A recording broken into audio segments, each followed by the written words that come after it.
Tháng 8. Terrifying places on earth you were never meant to see. There are places on earth that do not feel as though they belong to our world. Places where the ground burns beneath abandoned streets, where an entire city stands frozen in the final hours before evacuation, where thousands of human bones have been transformed into chandeliers, decorations, and silent monuments, and where stepping onto a beautiful tropical island could place you within striking distance of one of the rarest venomous snakes on the planet.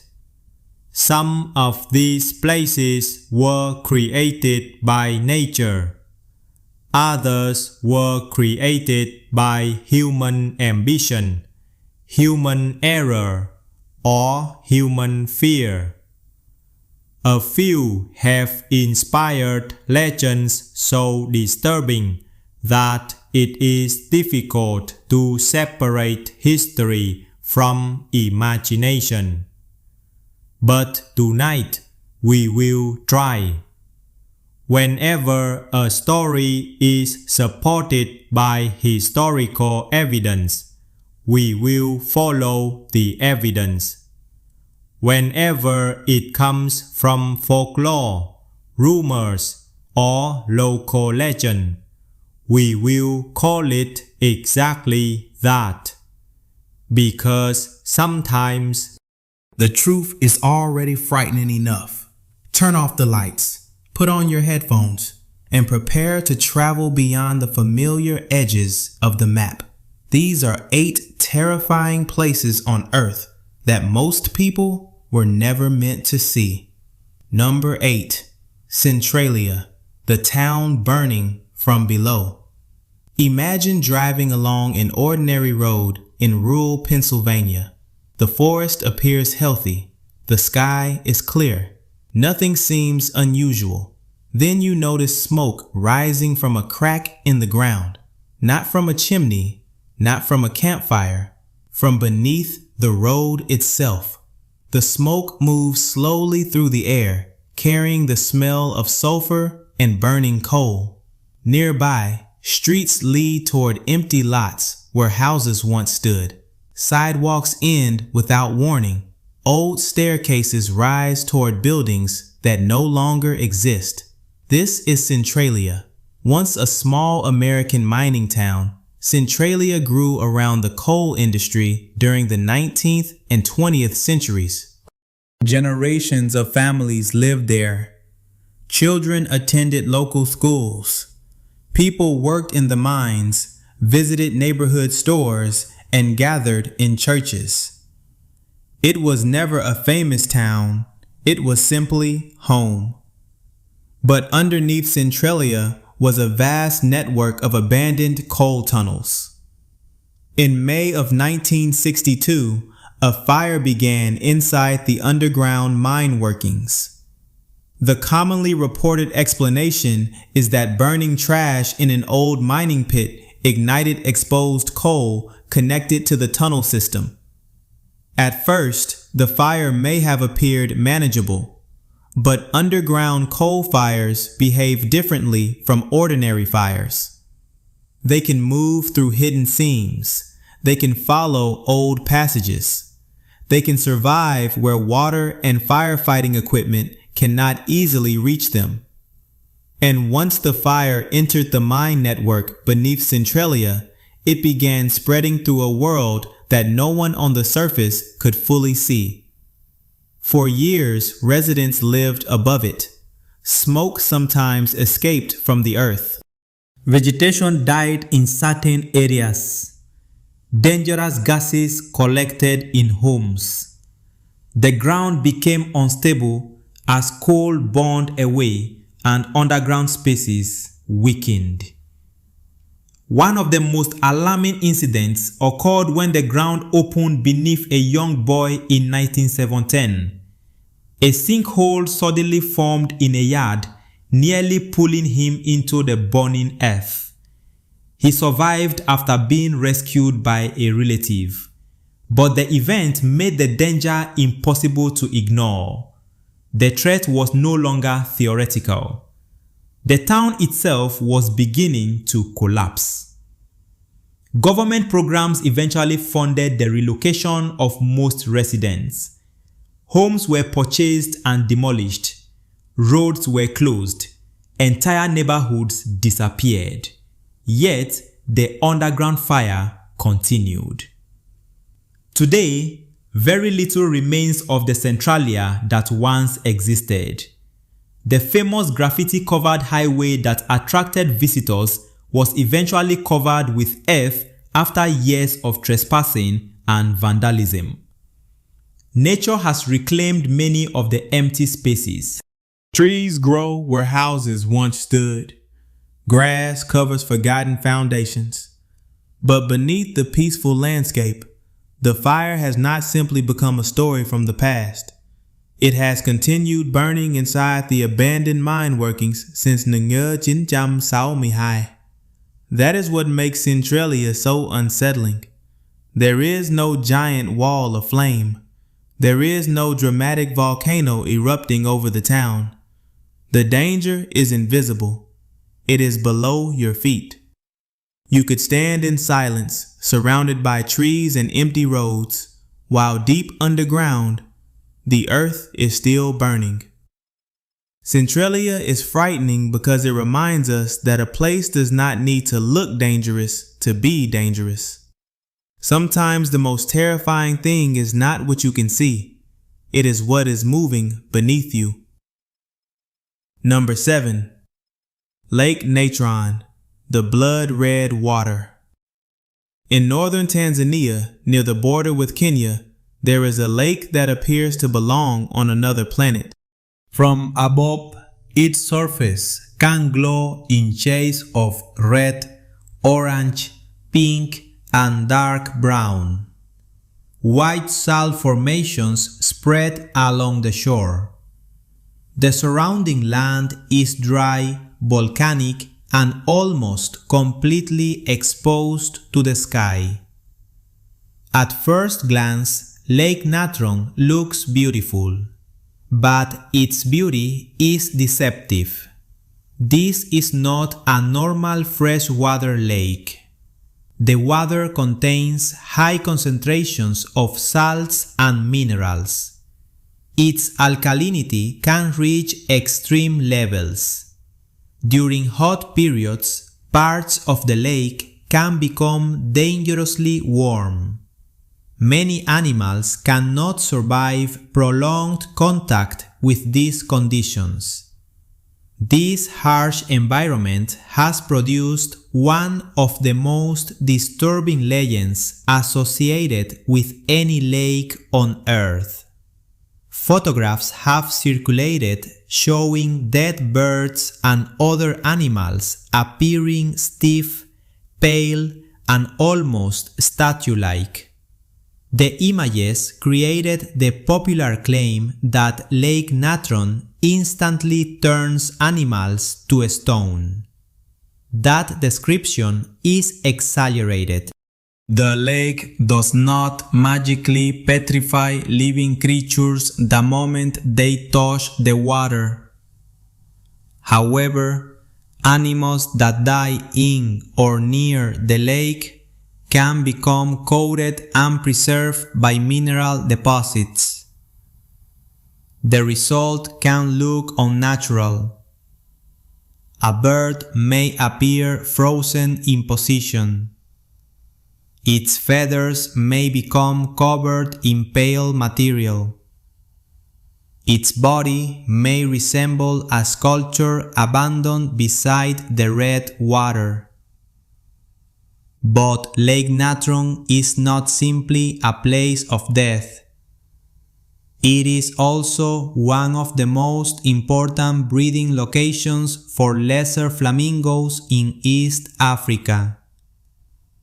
Huge numbers of flamingos gather around the lake. For them, the hostile environment provides protection. Many predators avoid the caustic water and isolated nesting areas.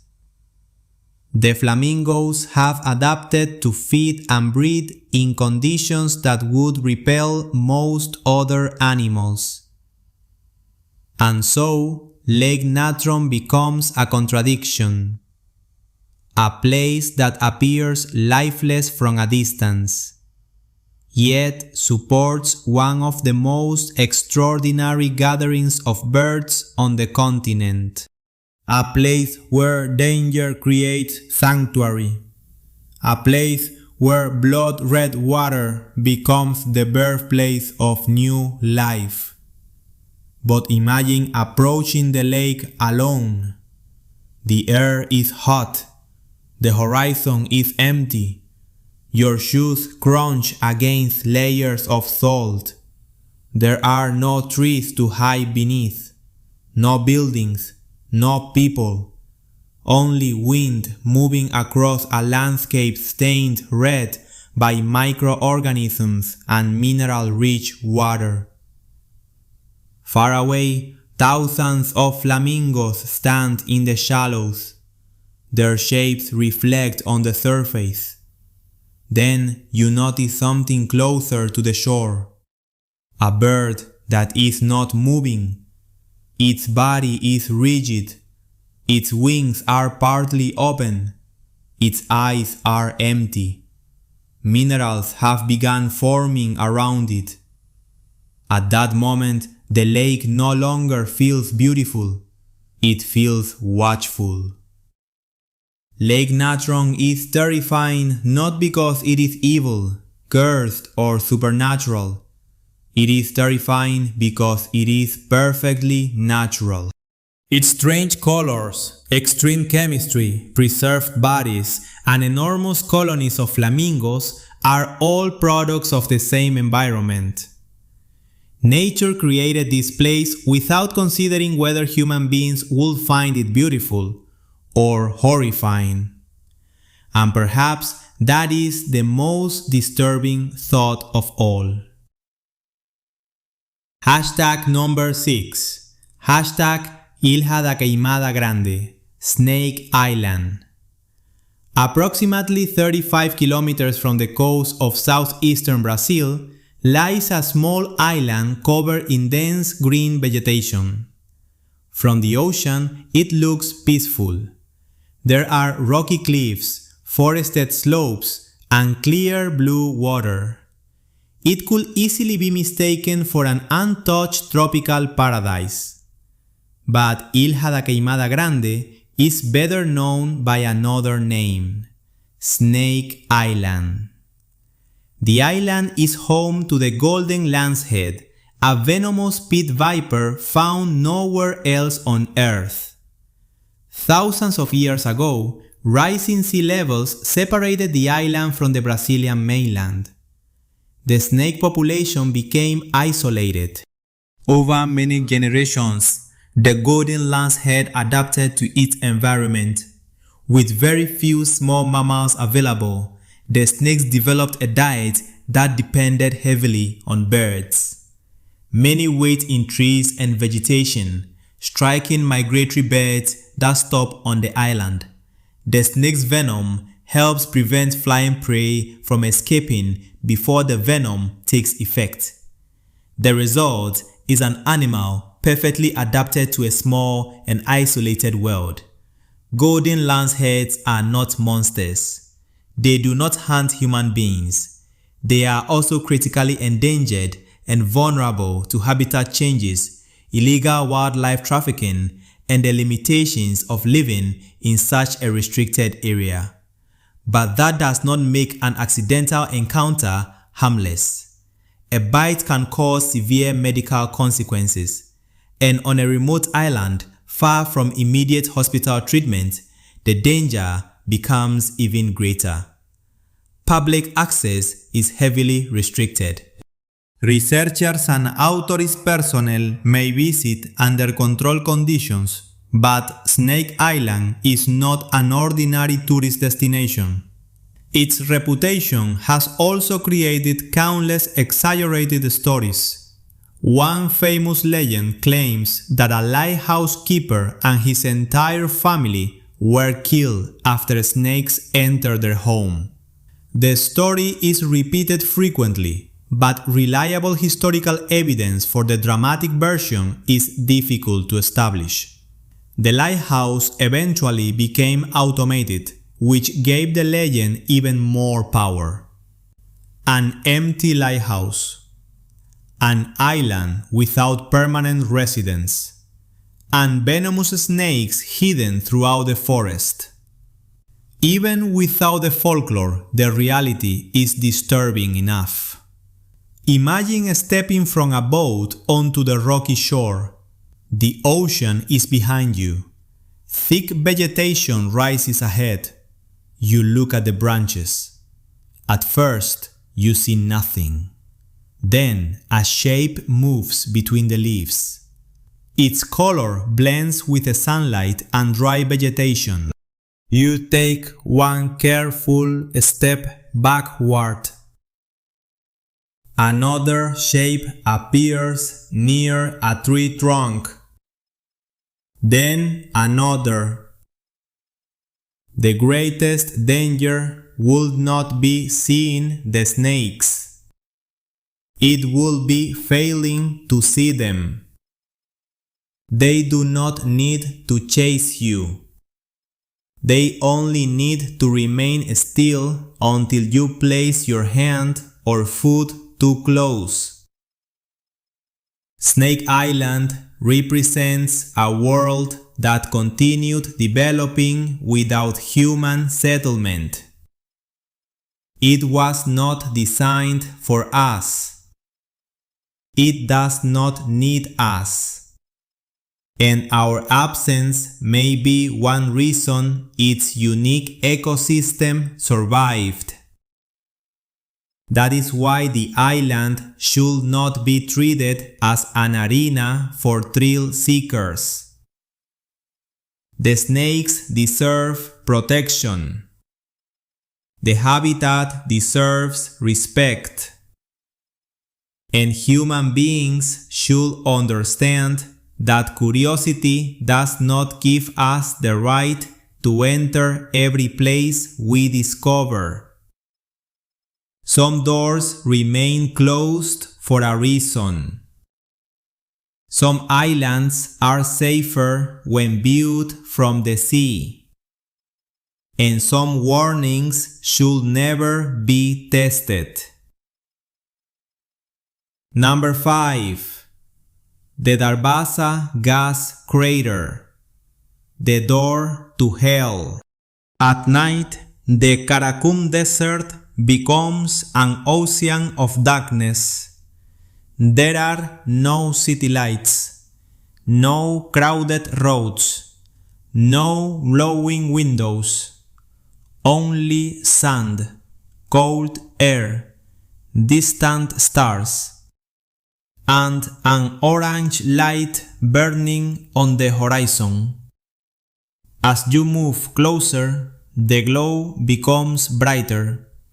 The ground ahead seems to breathe fire. Then the darkness opens into a massive crater filled with flames. This is the Darvaza Gas Crater in Turkmenistan. It is commonly known as the door to hell. For decades, the most repeated story claimed that Soviet engineers accidentally caused the ground to collapse while drilling for natural gas in Chincham by Mimot. According to that version, gas began escaping from the crater. To prevent methane from spreading, the engineers set it on fire, expecting the fuel to burn away quickly. Instead, the flames continued for more than half a century. but the true early history of the crater is less certain than the legend suggests. Records are incomplete. Some accounts place the collapse in a different decade. Others suggest the site may have been ignited later than Mugni-Chinchamba-Memot.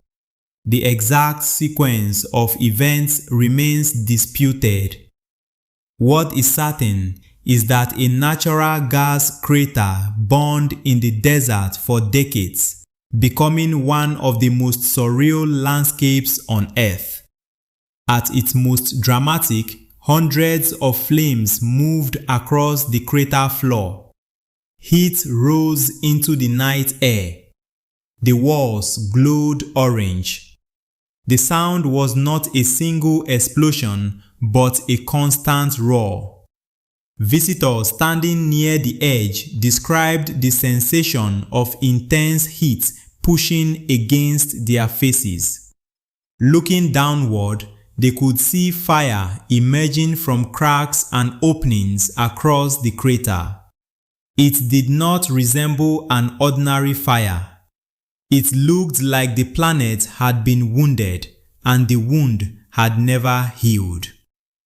In Hainin Komchamwiba, explorer George Kurunis descended into the crater wearing specialized protective equipment. He entered a place no person had previously been documented standing inside. Suspended by ropes above burning gas, he reached the bottom and collected samples for scientific research.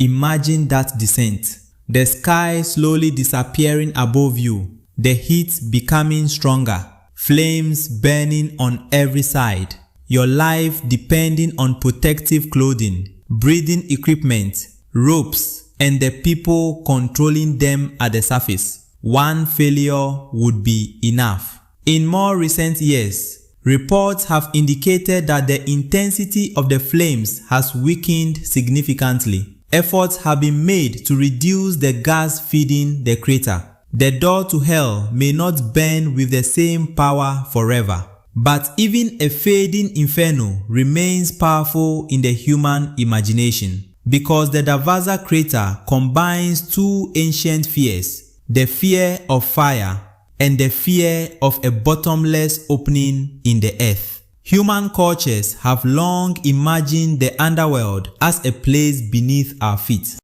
A realm of darkness, heat, punishment, and endless flames.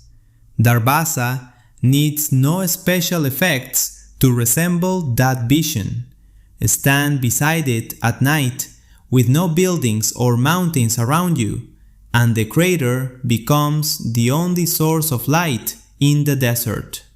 The flames illuminate clouds of dust. The edge disappears into darkness. The roar continues without pause, and for a moment it becomes easy to understand why people gave it its terrifying name. Not because anyone proved that it leads to another world, but because standing beside it might make you feel that another world is staring back. Number 4. Hashima Island, the concrete ghost. Off the coast of Nagasaki, Japan, a dark shape rises from the sea. From a distance, it resembles a warship. High concrete walls surround its edges. Abandoned buildings fill nearly every available space. There are no beaches lined with palm trees, no peaceful forests, no wide open fields.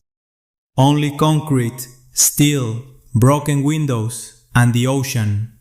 This is Hashima Island. It is often called Gunkanjima, meaning Battleship Island.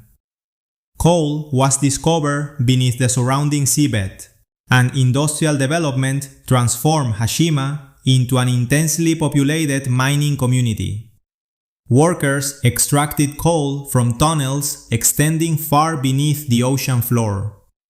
Apartment blocks, schools, shops, medical facilities, and entertainment spaces were constructed on the island. At its peak, thousands of people lived within an area smaller than many city neighborhoods. The population density became extraordinary. Every part of life was compressed. Families lived in concrete buildings facing narrow courtyards. Children played between walls built to resist powerful waves and typhoons. Workers descended into dangerous undersea mines. The island was a machine built for coal production. But when Japan's energy economy shifted away from coal, the mine closed in 1974. Residents were told to leave. Within a matter of months, Hashima became empty. Not slowly, not over several generations, almost at once. People abandoned apartments that had been filled with everyday life. Classrooms became silent. Hallways began collecting dust. Windows broke. Metal rusted. Concrete cracked beneath decades of wind and salt water. Today, the island looks like the remains of a civilization destroyed by an unknown catastrophe. Buildings stand close together like giant tombstones. Staircases lead into darkness. Old rooms remain open to the rain. From certain angles, it feels as though thousands of residents simply vanished. But the island's history is more complicated than an ordinary ghost town story. Hashima was part of Japan's industrial expansion, and its wartime history includes painful questions about labor conditions and the experiences of workers brought from Korea and elsewhere during the era of Japanese imperial rule. For some people, the ruins represent technological ambition. For others, they are connected to suffering that must not be forgotten. That history gives the abandoned buildings a weight that cannot be captured by photographs alone. Imagine entering one of the empty apartment blocks. The corridor is narrow. The ceiling has partly collapsed. Wind moves through rooms that once held families. On the floor, you find a broken bottle, a rusted appliance, a child's damaged shoe. Objects like these are not supernatural, but they create a different kind of fear. They force you to imagine the people who once touched them. Who slept in these rooms? Who looked through these windows at the ocean? Who descended into the mine each morning, knowing that thousands of tons of seawater were above them? And what did they feel when they were told that the island's purpose had ended?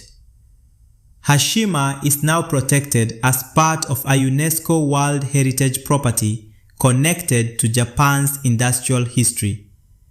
Access is controlled, and many areas are unsafe because of structural deterioration. Nature is slowly entering the concrete spaces. Plants grow through cracks.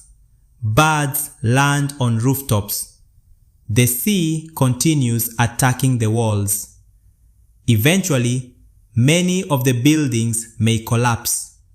But until then, the island remains where it has always been. A silent concrete fortress surrounded by water. Empty rooms facing an endless ocean. A place built to hold thousands of lives, now occupied only by wind, birds, and memory.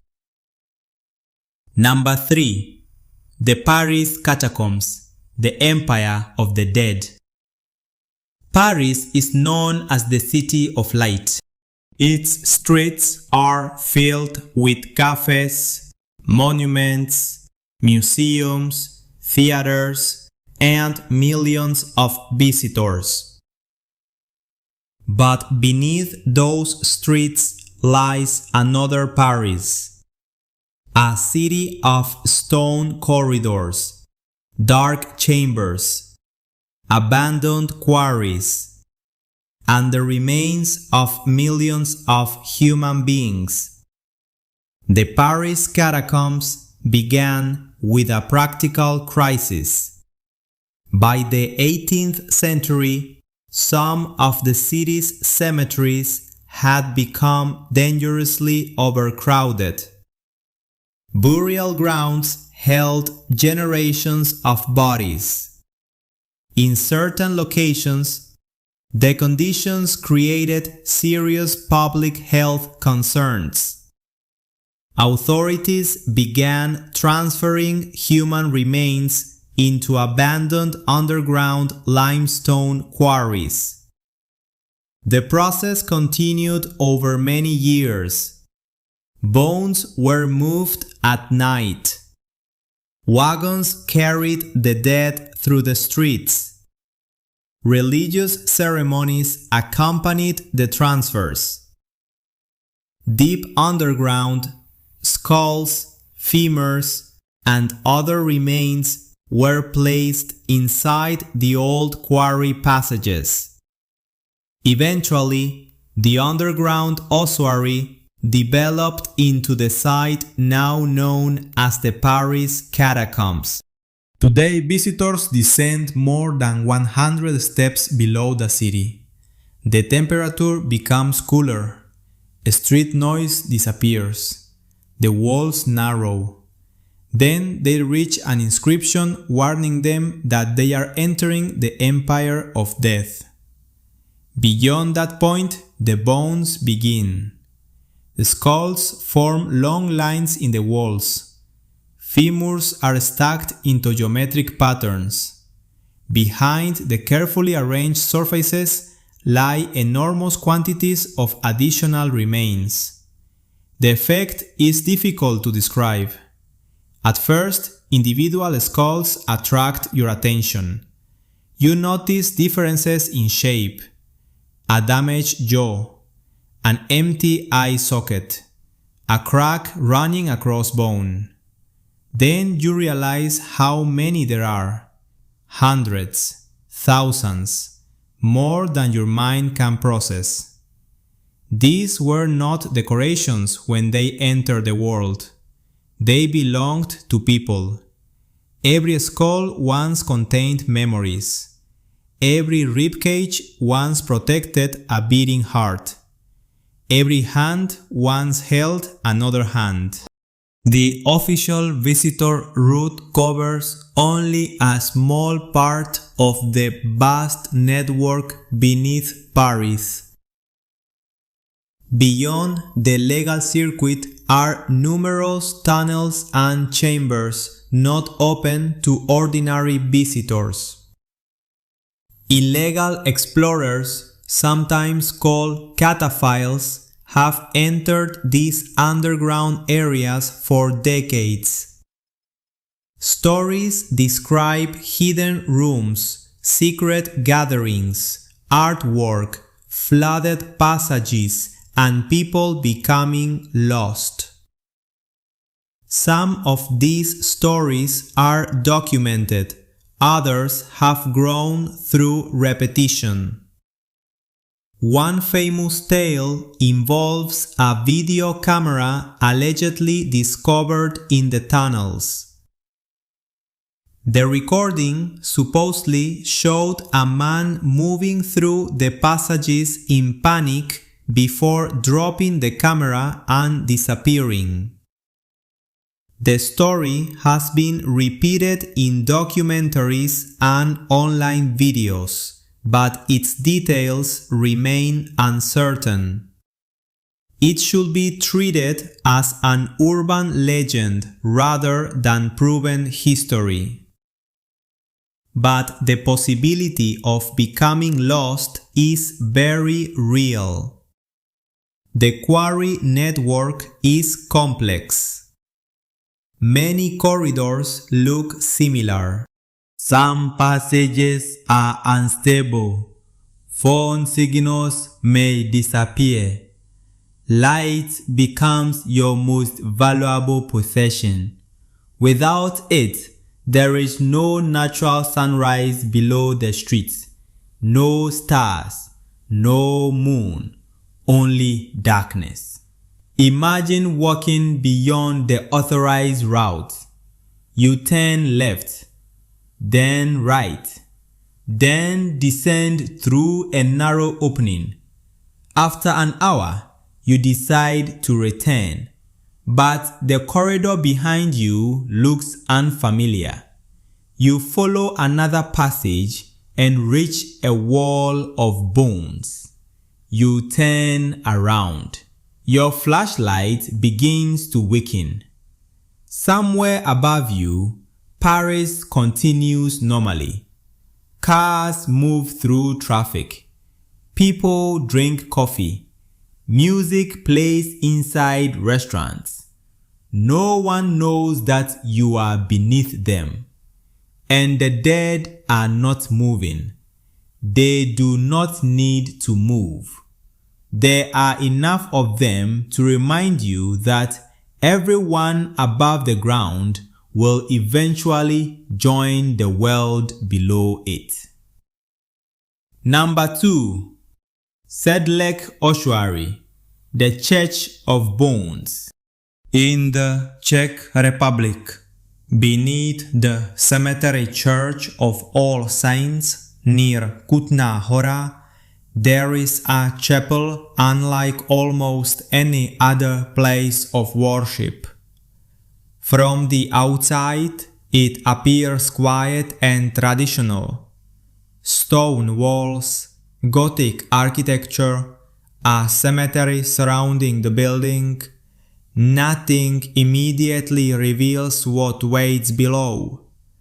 But when visitors descend into the lower chapel, they find themselves surrounded by human bones. This is the Sedlec Ossuary. It is often called the Church of Bones. The remains of tens of thousands of people are held within the site. Skulls line the walls. Bones form decorative chains. Large piles of skeletal remains occupy parts of the chapel. At the center hangs one of its most famous objects, a chandelier created from human bones. It is said to include examples of nearly every type of bone in the human body. The story of Sedlec began centuries before the decorations were created. According to the traditional history, an abbot returned from the Holy Land in the 13th century with soil associated with Golgotha. The earth was scattered over the monastery cemetery. This gave the burial ground a sacred reputation. People from across the region wished to be buried there. Then Europe experienced periods of mass death. Famine struck the area.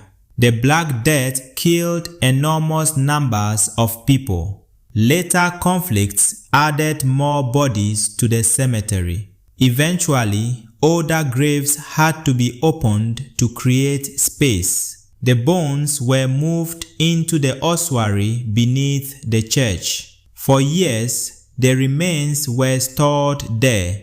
In the 19th century, woodcarver Franciszek Rintz was commissioned to organize them. He did far more than create simple piles. He transformed the bones into elaborate arrangements. A coat of arms was constructed from skeletal material. Garlands of skulls crossed the chapel. Bone decorations surrounded sacred objects. Even the artist's signature was formed using human remains. To modern visitors, the result can appear shocking. Some see beauty, others see horror. Some question whether bones should ever be used this way, but the purpose was not necessarily to create a haunted attraction. The chapel belongs to a religious tradition in which death is not hidden from view. The bones serve as a reminder that wealth, status, beauty, and power eventually disappear. Kings and workers, soldiers and children, the famous and the forgotten, all become physically similar in death. This idea is known as memento mori. Remember that you will die. Inside Sedlec, the message is impossible to avoid. Imagine standing beneath the chandelier. You look upward and realize that every piece came from a human body. The jawbones, the vertebrae, the arms, the legs, each belong to someone who lived hundreds of years ago. You do not know their names. You do not know their voices. You do not know which bones belonged to the same person. History has separated them. Time has removed their identities. And yet, together, they have created something that continues forcing the living to think about death. The chapel does not need ghost stories. It does not need moving shadows or unexplained voices. The truth is already powerful. Thousands of people entered the cemetery hoping to rest in sacred ground. Centuries later, their bones became part of the walls, symbols, and artwork of a chapel visited by strangers from around the world. Sedlec is frightening because it does not allow death to remain abstract. Death is above you, beside you, in front of you, and no matter where you look, the future of the human body is looking back. Number 1. Pripyat, the city where time stopped. On the morning of April 26, 1986, the residents of Pripyat woke to an ordinary spring day. Children prepared for school. Families opened apartment windows. People walked to work. A wedding had taken place the previous evening. In the distance stood the Chernobyl nuclear power plant. During a late-night safety test, reactor number 4 had exploded. The reactor fire released radioactive material into the atmosphere. But many residents of Pripyat did not immediately understand what had happened. Some saw smoke and unusual light over the plant. Emergency workers rushed toward the disaster. Firefighters climbed onto burning structures without fully understanding the radiation surrounding them. The city continued functioning. Children played outside. People gathered to watch the smoke. Radioactive particles were already moving through the air. Pripyat had been built as a modern Soviet city for plant workers and their families. It had apartment buildings, schools, restaurants, sports facilities, shops, a cultural center, and an amusement park. The population was young. The city represented progress, technology, the future. Then, approximately 36 hours after the explosion, buses arrived. Residents were told to take essential belongings.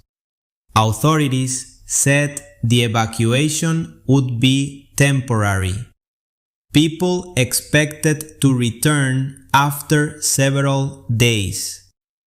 They closed their doors, left food in kitchens, left books on shelves, left photographs in drawers.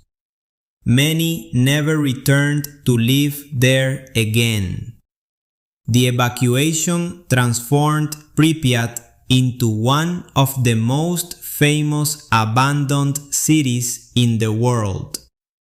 Nature began reclaiming streets and buildings.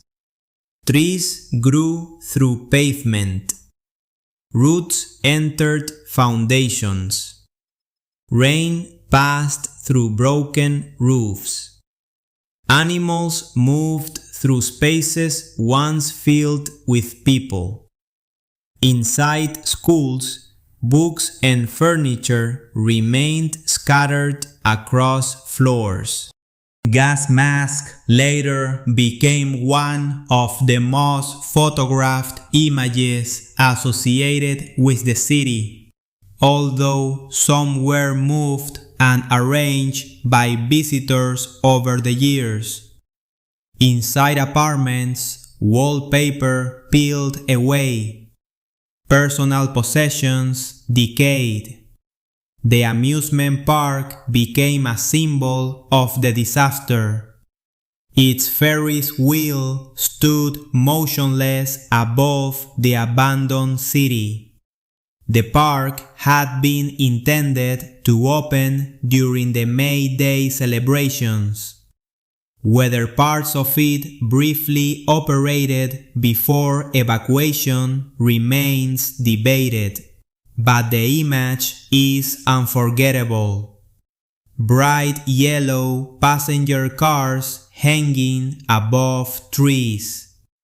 A ride constructed for laughter, standing in a city emptied by invisible contamination. Radiation is what makes Pripyat different from many other abandoned places. Fire can be seen. Flood water can be heard. A dangerous animal may reveal itself. Radiation offers no such warning. It has no color, no smell, no sound. A location can appear completely normal, while invisible particles expose the body to harm. That is the fear at the heart of Chernobyl. The environment did not look like the end of the world. The sky did not remain black forever. Birds continued flying. The sun continued rising. Yet the land had changed. An exclusion zone was established around the plant. Large areas became essentially uninhabited. More than 100,000 people were evacuated during Xinjiang-Tameisao, and many more were relocated from contaminated regions afterward. For those families, Chernobyl was not a tourist destination or a mysterious ruin. It was the loss of home. Visitors often focus on abandoned toys, empty hospitals, broken dolls, and dark hallways. But the most haunting objects are sometimes the most ordinary. A cup beside a window, a calendar on a wall, a piano that no one will play again, shoes left near an apartment door. These objects reveal that Pripyat was not ancient. It did not slowly disappear. One generation can still remember living there. Former residents can remember which apartments belonged to friends, which playground they visited, which classroom was theirs, which window looked toward the power plant. Imagine being told to leave your home for 3 days. You pack a few clothes. You lock the door. You step onto a bus. As the city disappears behind you, you believe you will return soon. Days become weeks. Weeks become years. Your furniture remains inside. Your photographs remain inside. Your private life becomes part of an abandoned zone, photographed by strangers. That is the true horror of Pripyat. Not monsters, not ghosts, not supernatural curses. A city built for the future was destroyed by a failure of technology, management, communication, and human judgment. The people did not receive a dramatic warning. They were living normal lives until normal life ended. Today, the structures continue deteriorating. Some buildings are increasingly unstable. The landscape changes every year. Whatever happens to Pripyat in the future, the city will remain a symbol, a warning that human beings can create systems powerful enough to illuminate entire cities, and powerful enough to empty them. The abandoned Ferris wheel continues standing above the trees. Apartment windows remain open to the wind.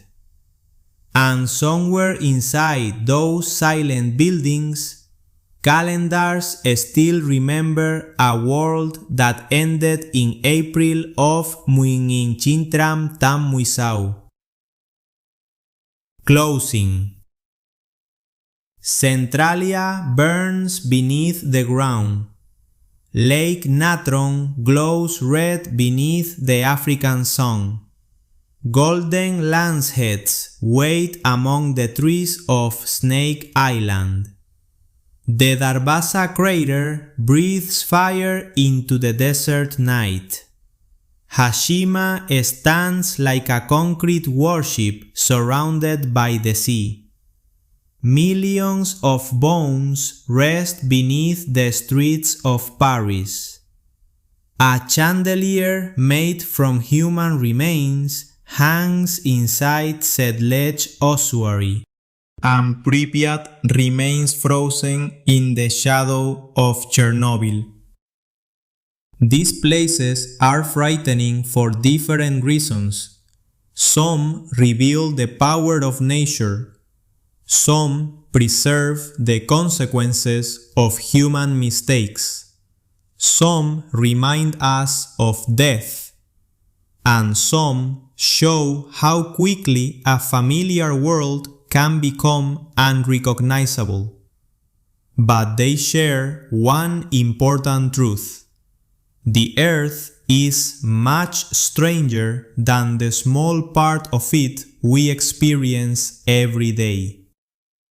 Beyond our homes, roads, and cities are landscapes that challenge everything we believe about safety. Places where nature has created conditions hostile to human life. Places where history has left scars that cannot be erased. Places where silence carries more weight than sound. Perhaps that is why we are drawn to them. Fear does not always make us look away. Sometimes fear makes us look closer.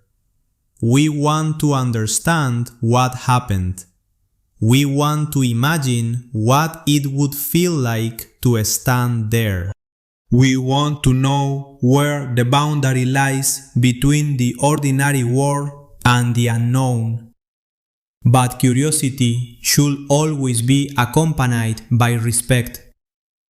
Many of these locations are fragile, restricted, structurally unsafe, environmentally hazardous, or connected to real human suffering.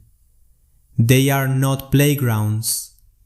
They are not challenges waiting to be conquered.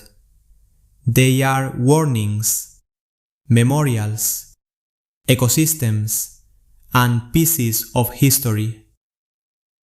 So when you hear a story about a forbidden island, an abandoned city, or a fire beneath the earth, remember this.